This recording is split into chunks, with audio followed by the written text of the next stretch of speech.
Hi, everybody. Welcome back to another edition of the High Desert Ranch channel. It is actually a live edition of the High Desert Ranch channel. And yes, I am here in my office. And as you'll notice, it's just me tonight. There's no Shane. Shame on Shane. Something about he had to be like a family man or something like that. I don't know. No, he actually is a great family man, but he had some other obligations that he had to attend to. So it's just me tonight. So it's probably going to be a shorter one because, believe it or not, Shane is actually the talkative one. I am not the talkative one. I'm great at just being able to share something that I've already prepared, but as far as just conversational, Shane is actually the conversationalist. Just ask any of his children. Um, he can be embarrassing, but I guess what teenager isn't embarrassed by their dad, right? So I've yet to experience that as I don't have any teenagers. So there's no Shane tonight. I did say, hey, we are so close to 1,000 subscribers. Maybe if during this live we can reach 1,000 subscribers, which is actually a really cool thing. I never thought it would have gotten to this point. I know it's a micro, not even macro, but a micro influencer on YouTube. There's people with hundreds of thousands, even millions of subscribers, but I never thought it would get to this point. The channel just started out as something I wanted to help people. And if you ask anybody that knows me, even my wife, she's shocked that I have done something like this. So I do this for you guys. And there's a couple other channels that I really enjoy watching. And they kind of have done the same thing that I've done, or they've done a YouTube channel because of me, of why I'm doing it. And that is because for whatever reason, there's either a lot of bad information out on YouTube, or there's one or two people that put out a lot of bad information, not knowing. Honestly, there's people like that on YouTube that do YouTube channels, not really actually knowing. They might be book smart, but actual application, it doesn't work, or it doesn't work only very specific to their region. So anyways, that's really why I started this channel, and also to document the journey of why I'm doing this. So anyways, that's getting a little bit ahead of myself. So hi, Mark. It's like I say, without Shane here, it's going to be one of those things of there's not a lot of it was going to be more of an introduction, introducing ourselves, some background, things of that nature. And for those of you that are watching live and even afterwards, I'll post this. And I'd be curious to know where some of you are at. You don't need to say it in the chat, or feel free to say where you're from. You don't have to be very specific, but I'm just curious. I've gotten a few emails from people from other parts of the world, and even people that have commented from other parts of the world. So if you feel comfortable stating where you're from, as far as state, again, it doesn't have to be too specific. That'd be pretty cool to hear, or to know at least where you're from. So I'm obviously here from the Intermountain West, central Utah, here in the high desert. And it's one of those things of, for me, I'm just going to do a little bit of introduction. So I'm here in my 30s. I'm actually 36, and I have 5 children. And yes, and the oldest is 11, all the way down to 1. So, and then in between. And believe it or not, I haven't always been, like full-time into ranching. In fact, I'm 5th generation. As far as my father moved away, and then I grew up more in the city. And then a few years ago, I had the opportunity to move back to basically the land of my forefathers. They helped us settle the valley that we now live in.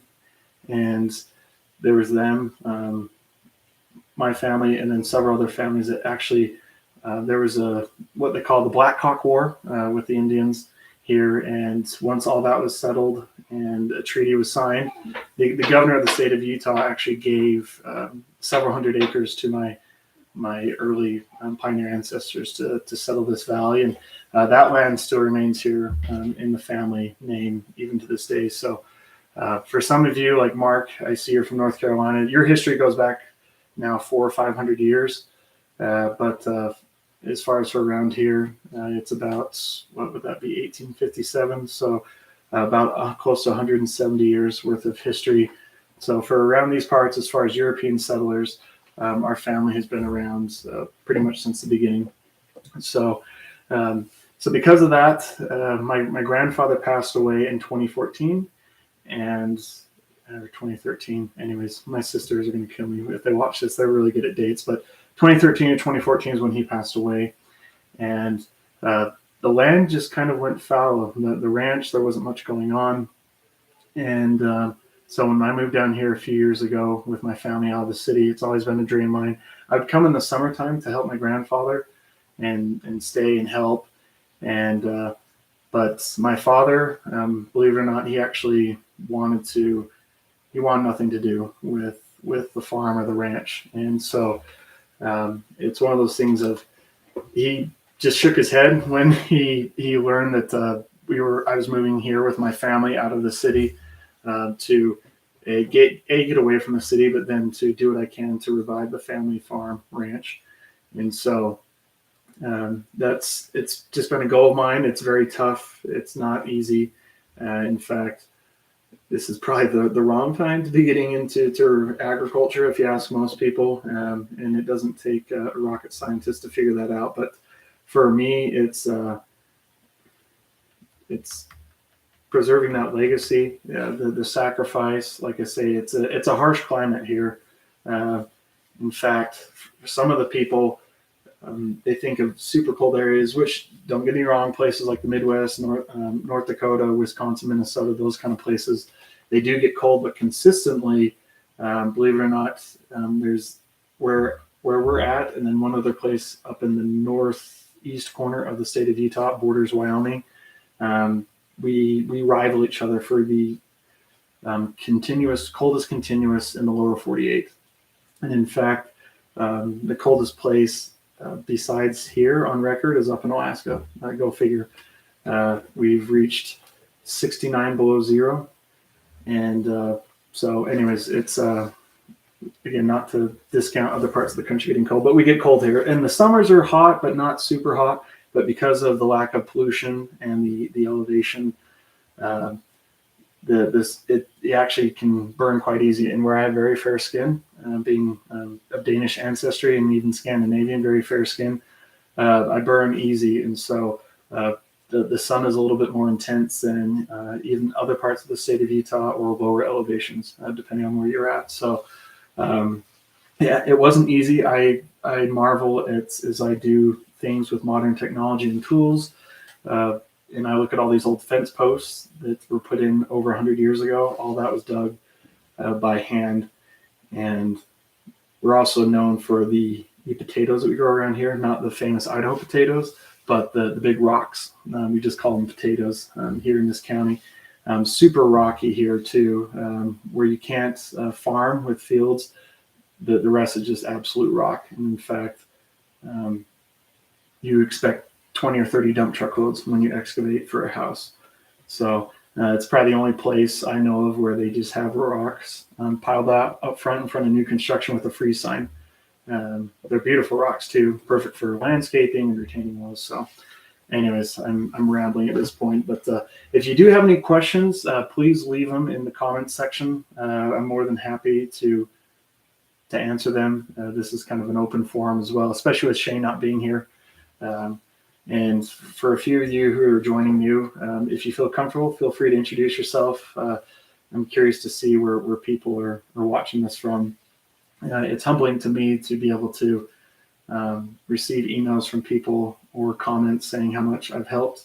And I don't profess to know everything, but it's nice to share what I do know. And that's what's amazing about this community. When I read the comments, is people contribute what's worked for them and what hasn't worked for them too, because that's also equally important, right? So I did have a few questions. I'm reading some stuff that people have sent via email or questions that I've thought of that you might find interesting. People asked about donating, which, believe it or not, for as young as I am, I should have been born in a different century. I'm new to this YouTube, if you can't tell, when it comes to production, editing. I did finally get a Facebook account, believe it or not. And my wife said, and I even laughed when she said, I never thought you would be into social media or Facebook or things like that, and it would actually take ranching to do that. I said, well, it's ranching in the 21st century, is it not? So I do have a YouTube, or excuse me, a Facebook. It's pretty basic. I'm still very new to Facebook. I have no idea how it works. I try and avoid it because of the toxicness that happens there. But I figured it might be a good way to connect with people. So if you haven't checked that out, please check out the Facebook page. It's High Desert Ranch. I guess that's how you find it on Facebook. And so there's that, where if you're local to the area, I'm planning on, especially this year in 2023, I've got some big plans to be able to attend some various events, farmers markets, and so there's that. But going back to the donation thing, there's other things like Patreon and things of that nature. There's even the super chat stuff where people can donate here in a YouTube live. That's great. I resist that, honestly, just because I feel like for as small as the agricultural section is of YouTube, there's a lot of that pressure sometimes where there's a lot of sponsorship and pressure to buy memberships or buy merchandise. So my thing, especially here in my area and wherever you're at, I know that there's farmers, ranchers just like me, both big, large, and in between, small. Find them, buy from them. Instead of donating to me or the ranch, please find someone like that's close to you and buy their products or support their services. Because if there's one thing I've noticed a trend, and that's why I felt kind of the call to help revive the family ranch. I'm now, like I say, 5th generation, is the amount of farms and or the number is shrinking, but they're getting bigger. And some of that is good, some of that's bad as far as being corporate owned, or it's harder for the family farm to just be solely based upon the farm income. There's usually, the statistic was, most of them that are under making like less than 100,000, they have to subsidize through outside income. So please support your local. Maybe when I get more greedy and vain with YouTube, I'm kidding, I might introduce something like that. But I've always been a man of principle, to pull myself up by my own bootstraps and not take government subsidies or handouts, which I understand that there's a lot of farmers that do that. Whether that's good or bad, I'm not going to get into that here. So support local, do what you can. It's humbling to know that there's people that want to donate and support. I guess I'm not going to be rude about it. If they want to push, insist on donating, I guess you can send me an email and we can talk about that. But I don't want to have someone feel pressured when they watch the channel or subscribe that they have to donate in some sort of way. So, and again, that's all new to me. So I don't really even know how Patreon, all that stuff works. So that's one of the questions I got. And people asked about merchandise too. There's been a few people that wanted to buy some High Desert Ranch merchandise. I do have a logo that's all been set up with the state as far as a business. And again, it kind of goes back to that thing of, I don't want to make people feel pressured to buy like a t-shirt or a hat or something like that. But maybe when we reach 1,000 subscribers, which again, it's not about the subscribers, but it kind of is as far as influence on YouTube. Maybe I'll do, Shane and I will do some sort of giveaway with merchandise. I've got to figure that out. That was just an idea that came to me to celebrate 1,000 subscribers, because we humans like to celebrate those kind of things. And apparently that's a big deal with YouTube. I have no idea. I'm not at 1,000, so I don't know if it'll unlock some secret meaning to life via YouTube. Yeah, there's that I'll look into that, and we can celebrate reaching that milestone. So again, if you're just joining, please feel free to leave any comments in the live chat, which not only helps people watching, but I will be posting this. And so from here till Kingdom Come, people can refer to this live, and they can benefit by your questions that you may pose, or helpful tips or comments you may have. And also feel free, if you feel comfortable, to tell me where you're from. I think I always find that interesting. So, like I say, this might be a short one because Shane's not here. Shane's a talker. If you're just joining too, you'll notice it's just me today. So Shane had a commitment that he couldn't get out of, which is totally fine. He's a great man. He does a lot of great things here in the community, and so he's actually helping someone here at the moment. So, any questions, Mark? You're the only one that's been daring to say where you're from, and maybe tell me how you found the channel. I'm curious how people find the channel. But as far as I did get a question. Somebody asked me how the snowpack was. As far as, that's very specific, so I don't know if they're from the area or they're familiar. Snowpack's great, actually. We've been hammered with a lot of these storms that have been coming in from California, Pacific Ocean. And last I checked, there's, I think, 8-9 feet up in the mountains here. So that things are looking pretty good as long as it can continue. Basically, from what I understand, my grandfather, who's actually, he did work for the soil and water conservation here, along with ranching. He said the water that we receive for our crops, for our irrigation, builds in December and January. So anything after January, it's great, but it's not going to be what gets us through the hot summer months of July and August and even into September. So the snowpack's doing great, and the temperatures are staying cold. And so just as long as that snow can continue. So because our growing season is so short, it's crucial to have that water when the temperatures are just right. In like July and August is when we get a lot of the good growing season, because even in June, our freezes, because of our elevation, our freezes can go clear until June 20th, which happens to be my birthday. Shameless plug. June 20th is actually our last frost date here, and our first frost date is September 19th. So basically almost, July, August, 3 months to the day is when we get our first average frost. So it's a very short growing season. So having that water is crucial. And the fact that the mountains are so steep, and you probably noticed that in the videos. And to be honest, it's kind of a poorer county. We don't have huge reservoirs. In fact, we just have small irrigation ponds that capture some of that.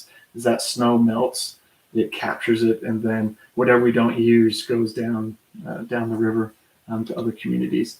And also, too, if you're not familiar with the water situation, I know some of you are from back east, and I just went back east now last year, 2022, and was amazed at how green it is. Out here in the west, where we're at, a good year is 14 inches of total precipitation, which also includes the water content amount in the snowfall. So we can have several feet of snow, but maybe only get 1 or 2 inches worth of water in that snow amount, even though, like I say, it might be 6 or 7 feet of snow that we receive here in the valley floor. So having that water, and unfortunately there's what's called water rights, and there's different districts here in the state. So when this county was settled, there was the adjacent counties where there were some agreements made, and so we can only take so much water and have to send water downstream.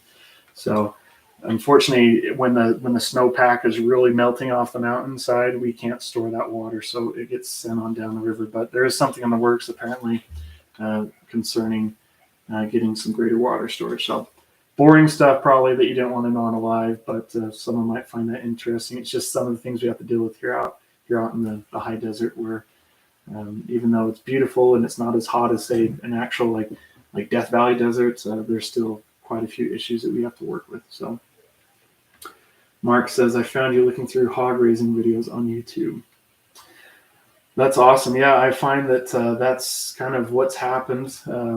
My initial video that really took off was the calf bloat video, and it didn't take off here, surprisingly, in the United States. It took off in India, which their seasons are different, apparently, or maybe not. Either way, it took off in like November. kind of what the off season for us here in the United States, when people tend to have when ranches and farmers calve in the spring and early summer. It took off over in India, and so that's kind of what gave me the hope to continue on with the channel. But more and more as of late, mainly because I have been focusing so much on the hog operation of things that I've been getting a lot of viewers and people subscribing to the channel for the hogs. So going back to my preface, I try and put out the best information according to my knowledge, and I try and vet it, at least something that can work for everybody. And then I hopefully plan on doing things that work specifically for those folks who live in high elevations, cold, snowy areas. So.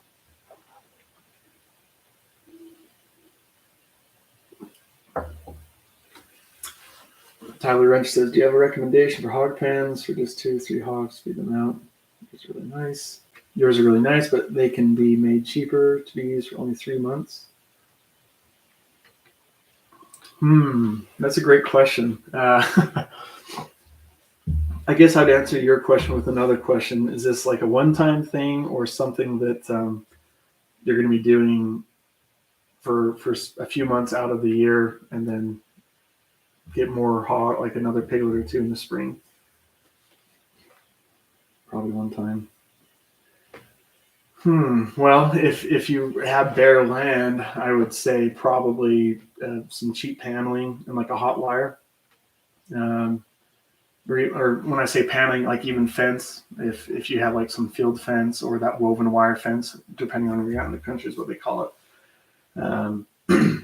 Or even pallets. Pallets is also a good thing. It doesn't look attractive, but pallets and some T-posts, and you can get away with that. Just that's something I've seen done. I wouldn't recommend it, but if you're just going to be doing it for one time for just 3 or 4 months, you'd probably be able to get away with some pallets, and even like a pallet to make your shelter. So it's hogs are rough. If you've ever been around hogs, they can be very, very destructive. Not because they want to be destructive, but as my grandpa said, they're like prisoners that have all day to think of ways to get out.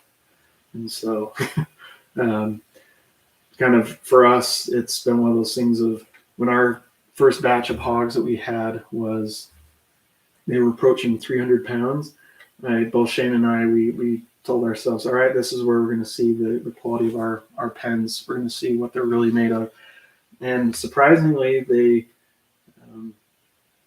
done just fine. And so there has been a slight damage where I forgot to put in a T-post in a certain section. There was an 8-foot section where there wasn't any additional post support.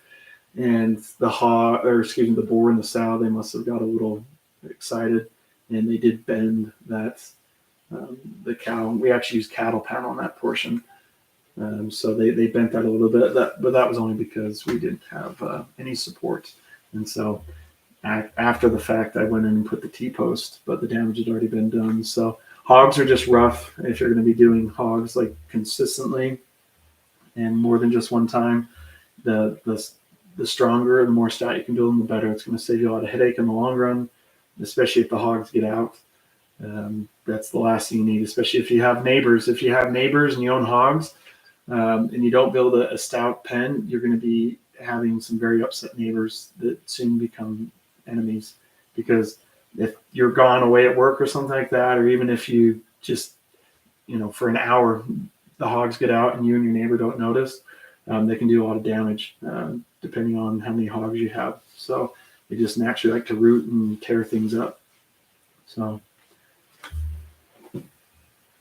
Mark says, I think the inventor of the bulldozer got his idea by watching hogs root. It's true. It's amazing how much power they have in those snouts. And just that was probably the most amazing thing for me. I'd forgotten that because my grandfather raised hogs, and seeing, especially when it rained and the soil became wet in the pens, just how quickly, especially the pen where I only had one hog, like the sow, how quickly she was able to turn up the ground.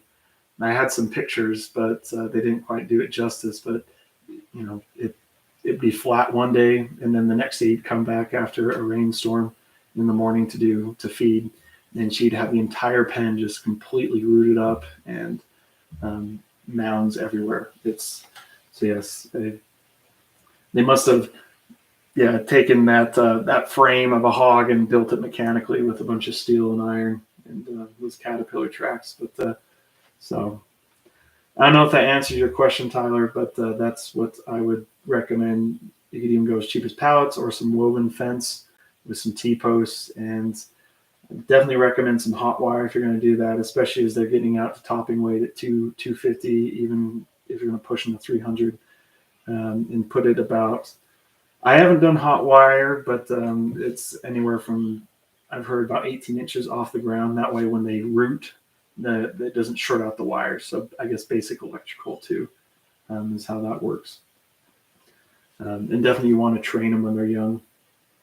So I've thought about maybe doing that. My pens are a little bit small, so that's why I've stayed away from the electrical and mainly just focused on building some sturdy pens. Maybe this year I've thought about doing a very large pen to have more just as I go kind of more into the breeding side of things, to have a large pen where they can roam, and maybe to cut down on cost, but maybe not necessarily cost, but cost in the long run as far as maintenance. I'd do some hot wire in a larger pen, because if you get small pens, like the pens that I have, they're 16 by 24.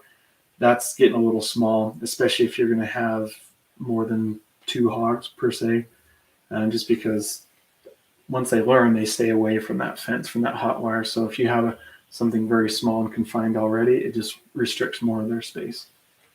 So yes.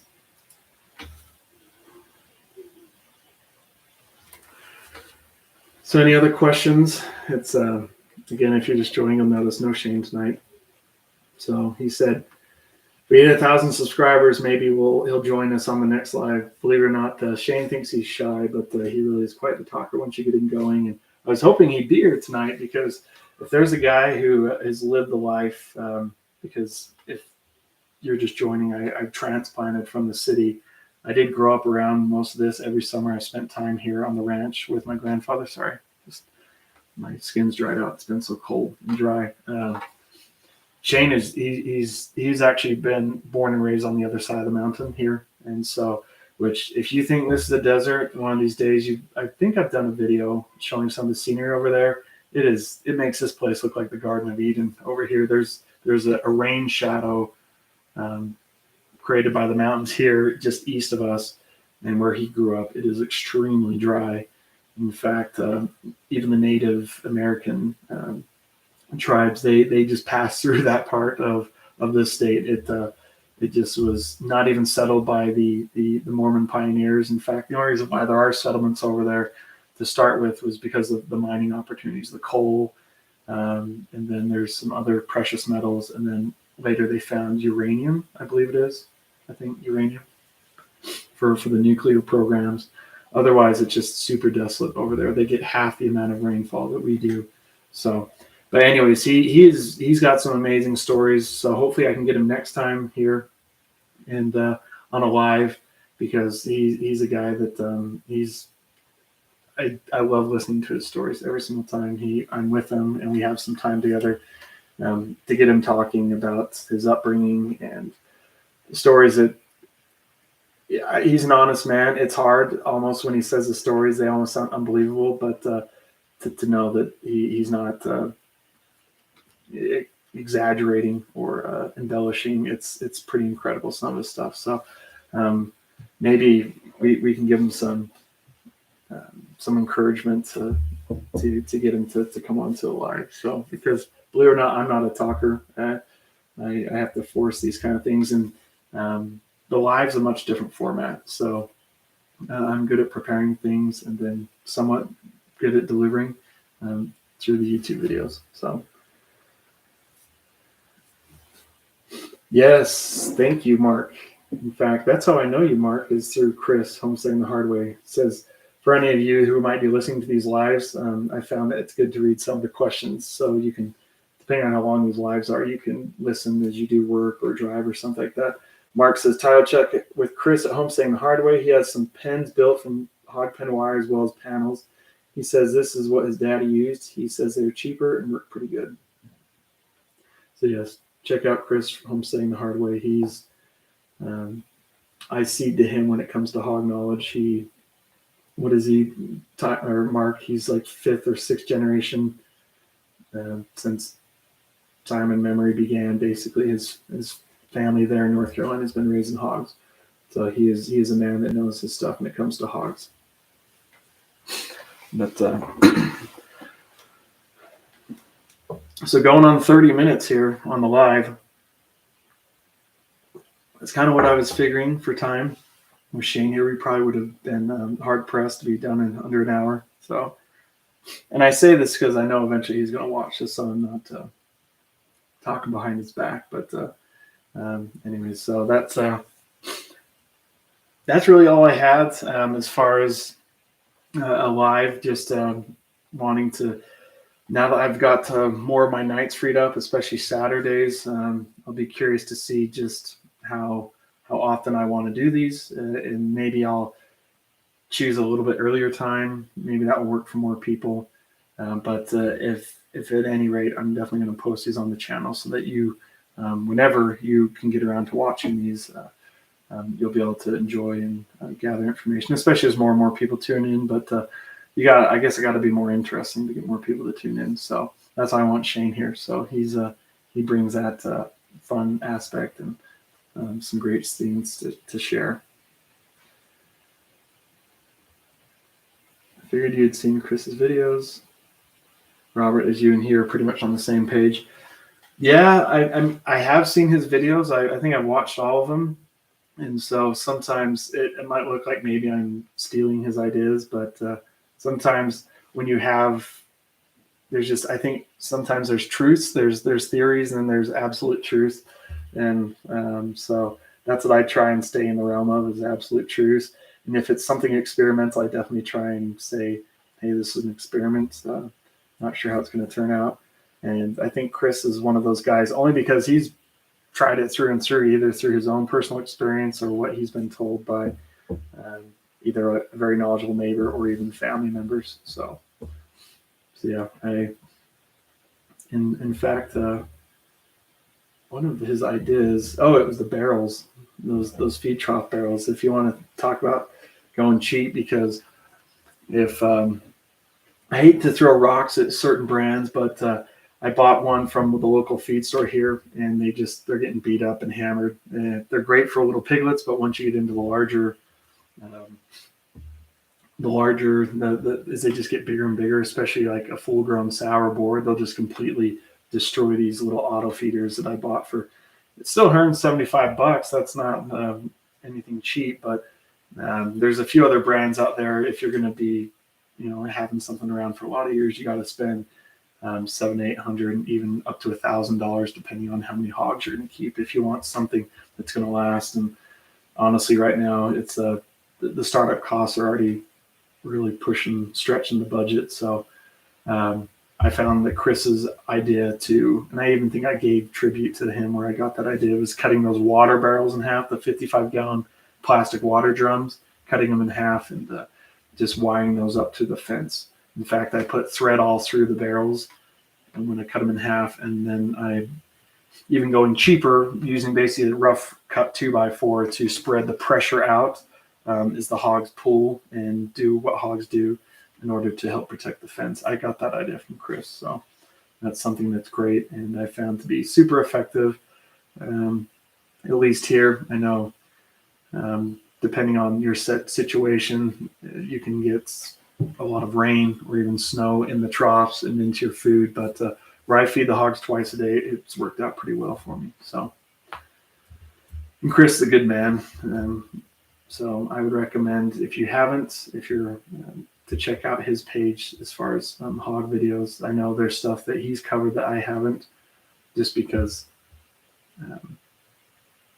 why reinvent the wheel? And where he's said it, it's just best to go check him out. So thank you for that, Mark. Any other questions from you guys? That looks like I'm still going to use this live feature. It shows that there's a few of you watching. So maybe I'll just say this, that starting in February, actually, I'm going to be getting possibly 8 to 13 more cows to put on to the ranch. So that's just moving forward, regardless of some of the question marks and the unknowns as far as the family ranch. There is some talk amongst my aunts and uncles as far as what to do, deciding the fate of the ranch. My father did pass, so that makes me, in a roundabout way, basically standing in for him. So I have a seat at the table when it comes to helping to decide the fate of the ranch. But so anyways, I'm moving forward regardless. I'm waiting to expand the hog operation for right now just to see what happens. But as far as cattle, I figured even if I have to sell out or liquidate, I'm not going to lose my shirt on it. If anything, beef and cattle in general is a commodity is going to go up even more here in 2023. It's been smashing records the last few years ever since the COVID scenario, and the demand has increased so much that I just know that that's going to continue into 2023. So anyways, that's something that we're going to be doing here on the ranch, and hopefully we'll be able to bring you along for that adventure. And it's always an adventure when you go up over the high mountain pass and pick up stuff, or in this case, we're picking up cattle. So that's so definitely stick around if you're new, like, subscribe, because that's we've got some fun stuff coming. Even though it is wintertime, we're still trying to stay active and move forward. And like you saw, Mark, in that video, when we loaded up the sows, that gilt in the sow, crazy stuff happened. And that's why I need a GoPro or a knockoff version of GoPro, because to see the raw power of a 400-pound gilt, she's pushing about 400 now, just bust right through that wood on that loading ramp. Mind you, it wasn't the strongest wood, but it just goes to show you've always got to be on your toes when it comes to livestock, and especially pigs. Your breeding stock, they'll mess you up real quick, or they can do damage in a hurry. So didn't surprise me that she busted out. That's something you didn't see in the video, because I had stopped filming because I was trying to get the trailer open on the trailer. The trailer gate was stuck, and she was already nervous. So when I slammed the trailer gate open, it was like a gunshot, and she was like the bullet out of the barrel of the gun. She just busted right through that panel on the loading ramp, which was temporary to begin with. And as you all, as my witness, it will be a temporary solution. I'm going to make a lot more sturdier loading ramp when the spring thaw comes. But anyways, it's that kind of stuff that I need to get a GoPro so you guys can enjoy seeing the mistakes when they do happen. That's something that kind of rubbed me the wrong way too, is when people don't show just real life on YouTube, whatever. If that's the kind of thing that they want to do. But I stopped filming because I needed both hands prior to the gilt getting free. And then when she got free, I left the trailer gate open, and Tammy, who's really a calm sow, she just waltzed on out, back down the loading ramp, and then into a little corral area. And the corral on the north end only has barbed wire, and it's barbed wire designed to keep cows out or cows in. And for a hog the size that she was, she just went right through the barbed wire, and she ended up getting in with the cows. And again, I was so busy trying to get the gilt that by the time I got over there, she was done interacting with the cows. And the cows, it was kind of interesting. I was a little worried that there was going to be a brawl there in the 40-acre pasture, but they just kind of moved aside as she decided to come on back towards the pens. She had seen enough. So anyways, that's something I learned too, is that build your stuff sturdy and strong, and if it's temporary, expect for there to be problems. But also too, the grain worked well. I was a little worried how we were going to get her back over, and she came right over with some grain. So again, the other one, not so much. We had to actually run her back around to the east side of all the hog pens and run her down the alley back through the chute and up the loading ramp. So again, I'm a huge fan of our setup. I got some more emails and questions about wanting a walkthrough of the setup. I guess I can do it in the wintertime. I kind of wanted to wait for the summer. It might be a little, or at least the springtime. It might be easier to do a full and complete walkthrough. Excuse me, because I don't think I've done an absolute full and complete walkthrough and explanation of why I did what I did. But if you're planning on doing any sort of a hog setup, something that's more than one pen, or in Tyler's case, something temporary, get yourself a loading ramp. Make sure it's built strong, better than what I did. Understanding that I am going to build a much better, stronger one, is a loading ramp. It makes all the difference. I've seen people, they tried to lift hogs up, and when you're dealing with a 300-pound animal that is just muscle like a hog, good luck. You better have 4 or 5 people helping to just manhandle a hog up into a trailer or a truck bed to move them or to take them off to slaughter or processing. So it's that's the one thing that I kind of got made fun of by even a reputable breeder around here. And he actually, if you watch that video, he actually showed up because I think he was wondering why we were taking so long, which it would have been a quick, we're just a few minutes away from his place. It would have been quick and easy. And anyways, it was kind of embarrassing, but he actually was really impressed once he actually saw our working alley and then our squeeze chute and loading ramp. He's actually considering doing something like that, because it's kind of the same thing for him. When it's time to capture the piglets and things like that, it's kind of a free for all. You exhaust yourself and even the little piglets trying to run around and catch them, versus being able to just push them through this type of setup we got. So it's so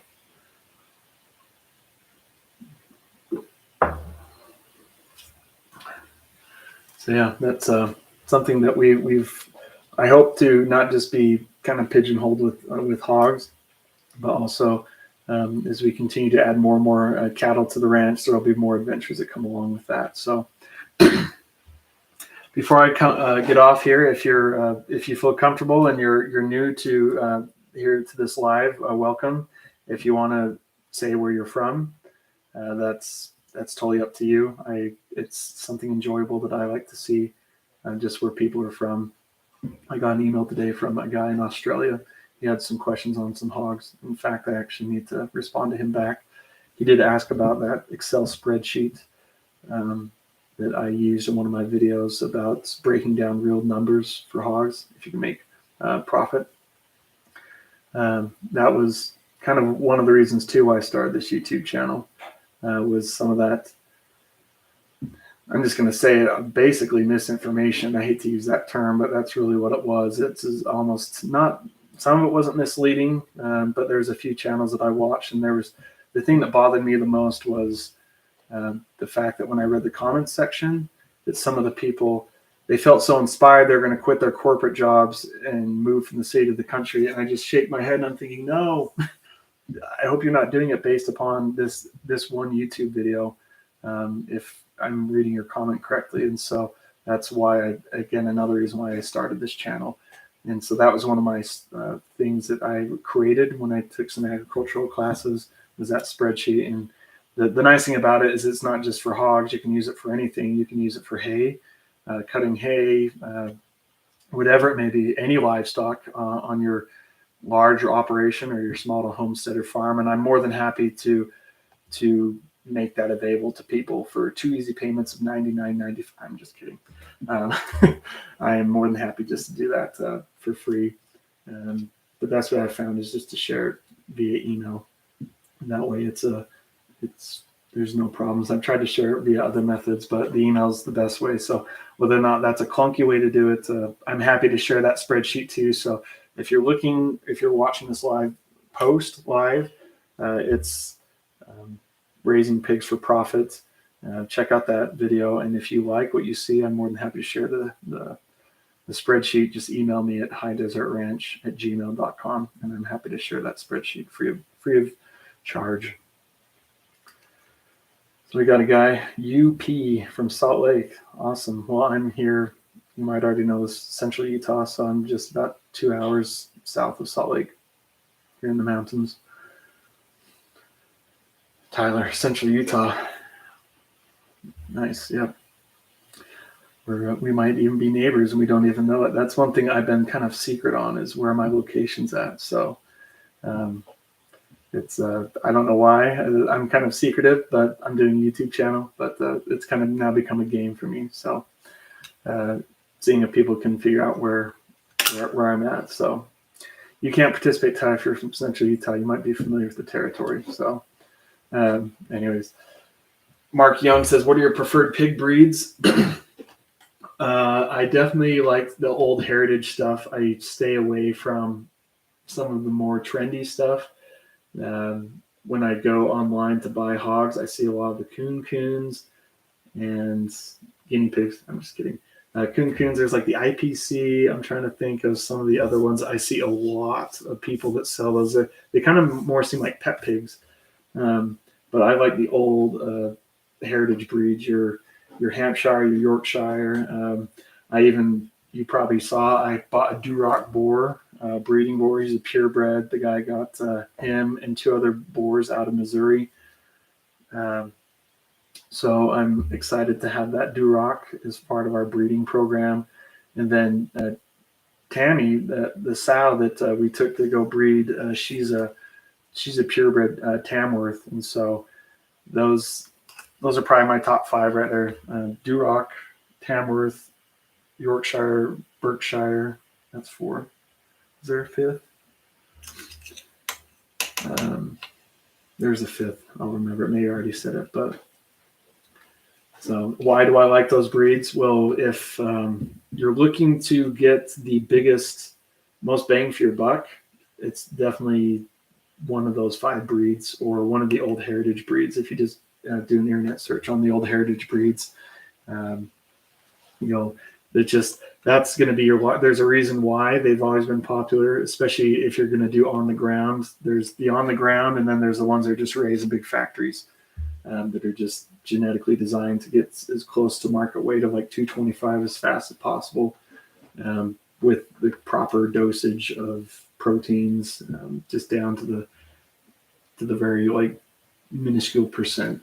But with the old heritage breeds, you get the best feed conversion rate per pound of bacon or pork.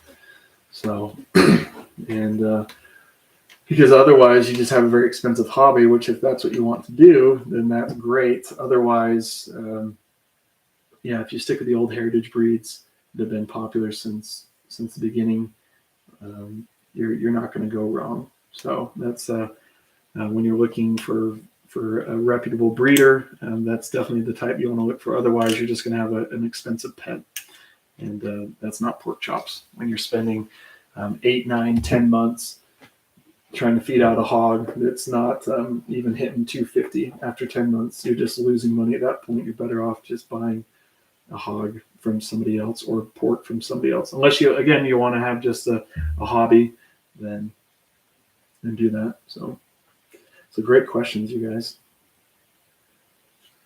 So that's Commander Purple. Hey, you joined us.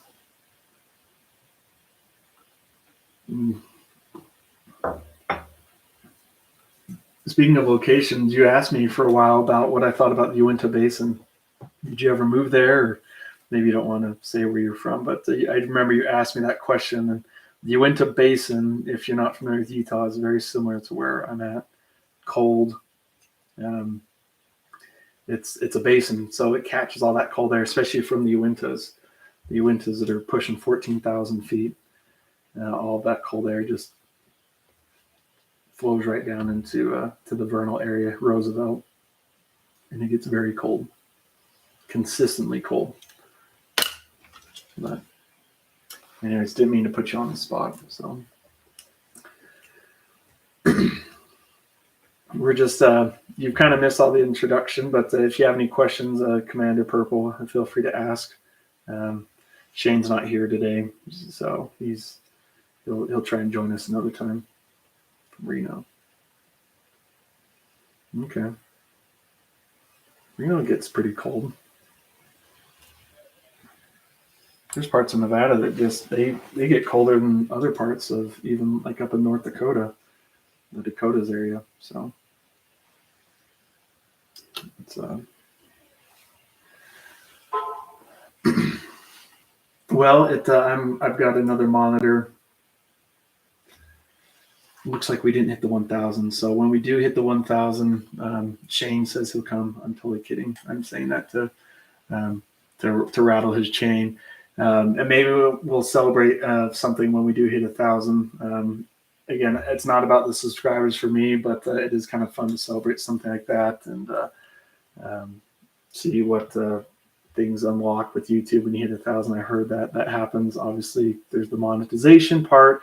It's a twofold system now, not just subscribers, but actually view hours as well. So, but maybe we'll do some sort of merchandise giveaway when we hit those 1,000 subscribers, do a live, and I'll see what I can do as far as doing that. Again, I'm really resisting having like a store where you can buy the merch, but it might just be fun to have some merchandise on hand to give away on special occasions or some of these YouTube live events. So look forward to that. Let's be doing another live here, I'm sure, pretty soon, especially if we're going to do one to celebrate 1,000. That might be happening sooner rather than later. But so before I sign off, I just wanted to say thank you all for your support. It's pretty humbling, in fact, to see that when I go back to my first video, there's been a little bit of improvement since my first video as far as editing, but again, just to do this channel to help people and to have the support and kind of that camaraderie, it's what keeps me going. And I appreciate when people just being able to help and share what I know with others and learn and grow, and to hear from people as well when they send me emails and things of that nature. So it's one of those things. We've got a lot of fun things planned for 2023. And so it'll be exciting to bring you along. I've got some ideas bouncing around in my head. We'll just have to see how those materialize here, depending on, again, with the situation with the fate of the ranch being decided, as far as what happens with that. And maybe another YouTube live when I do get Shane here. I can go into a little bit more of the history of the ranch here, as far as it relates to me and my family, and in the struggles and the triumphs and the successes. Tyler says, if you are selling an event, you should have any helpers wearing branded hats or shirts. Yeah, I've even thought of doing like some branded stuff when I do videos. It's just it'd be kind of fun to have some of that. So, because I must say that I do like the ranch logo. It's a pretty good logo, if I do say so myself. It's styled after one of the famous mountains here in the valley. Very iconic mountain here. So yeah, and that's again another plug for my Facebook. That's part of the reason why I did get Facebook finally, not for any other reason, but mainly just for the ranch side of things, to give updates to people that are here locally. Like one of the guys here on the chat says, or gals, they're from Salt Lake, and so as I do some events up north, farmers markets, things of that nature, I'll be using platforms such as Facebook to let people know when and where we'll be, promotions too. I've got a website. It's a very basic website that you can check out. There's a link on the YouTube page to if people want some of our products.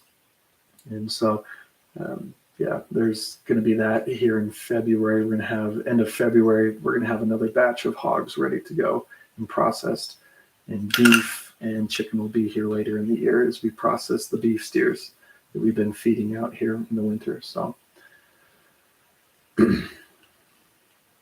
any other questions, you guys? This would be nice to have Shane. Like I say, he's the talker. So, and I know one of these days I'll get him on and he'll tell some of the stories. But again, you'll just shake your head in disbelief. If I didn't know him as well as I did, I think he was embellishing, but he's got some amazing stories. So I'll eventually pull him here onto the live, or even just get him talking on a video, and I'll upload it to the channel. Oh, well, thank you, Commander Purple. It's I know what I know, and I don't know what I don't know. But so I appreciate you following me over from a different channel to here. So that's I just try and be real.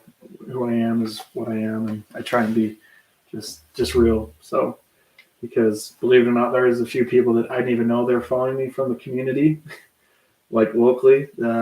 It just happened to come up in a roundabout way, and so that kind of helps keep me in check as far as not being fake when it comes to the YouTube. That's who I am on YouTube. Is who I am off of YouTube. So, and yeah, UP. That's what I try and do. So if you have any other questions, maybe not now, but things down the road that you're wanting to see me do videos on, I'm more than happy to get some of that input as well through the email, or you can comment on a video of things that you'd like to see me talk about, or maybe have questions, and I'll do my best to either answer it myself, or I can point you to a resource, whether on YouTube or some ag extension. So, yeah. So, yeah, no problem, Mark. It's again, it's late for you. You're pushing 11 o'clock where you're from. So,